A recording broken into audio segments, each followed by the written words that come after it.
यंदाच्या वर्षात काहीतरी वेगळं करण्याची इच्छाशक्ती गेल्याच वर्षात त्यांनी प्रकट केली होती आणि संपूर्ण आज जे आहे जे आपण पाहत आहेत सरपंच चेतनजी पाटील साहेब असतील, ग्रामपंचायत अधिकारी नितीनजी पवार असतील, वंदना चंपानेरकर या उपसरपंच मॅडम आहेत, या संपूर्ण ग्रामपंचायत जे सदस्य आणि कर्मचारी यांच्या माध्यमातून जे आज 1.5 दिवसाच्या गणपतीचं विसर्जन सोहळ्याचं आयोजन केलेलं आहे, कसं वाटतं इथे आल्यानंतर आणि कसं फील करतात?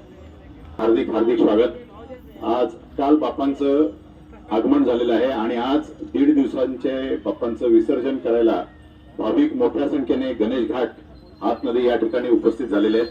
आणि आज मला पाहायला आनंद होतोय की मागच्या वर्षी पण मी या ठिकाणी होतो त्यावेळेस मी पाहिलं की पहिल्यांदाच मनोर ग्रामपंचायतचे सरपंच सदस्य आणि इतर पदाधिकारी यांनी प्रयत्नपूर्वक गणेश घाटची व्यवस्था चांगली करण्याचा प्रयत्न केला. तिथे घाट व्यवस्थित करून घेतला, बॅरिकेडिंग करून घेतलं, पायऱ्या करून घेतल्या आणि घाट स्वच्छ सुद्धा करून घेतला.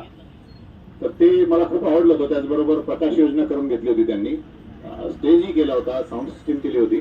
तर ती व्यवस्था त्यावेळी खूप चांगली केली होती. त्याच्यानंतर आता हे 1 वर्षानंतर पुन्हा जेव्हा आता गणपती विसर्जनाची वेळ आलेली आहे, 1.5 दिवसाचं गणपतीचं विसर्जन होतोय, त्यावेळेस आता मी पाहतोय की स्टेज पहिल्यापेक्षा अजून मोठा केलेला आहे. मैदान अजून स्वच्छ, साफ आणि सपाट करून त्यावर खडी अंतरलेली आहे. पार्किंगसाठी गाड्यांना व्यवस्था केलेली आहे, जागा मोठी केलेली आहे, आजूबाजूची झाडी साफ करून.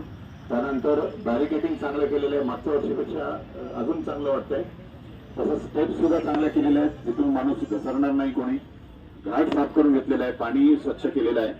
त्याच्यामुळे एकूणच चांगली व्यवस्था आहे. तसंच ॲम्ब्युलन्सची व्यवस्था ठेवलेली आहे.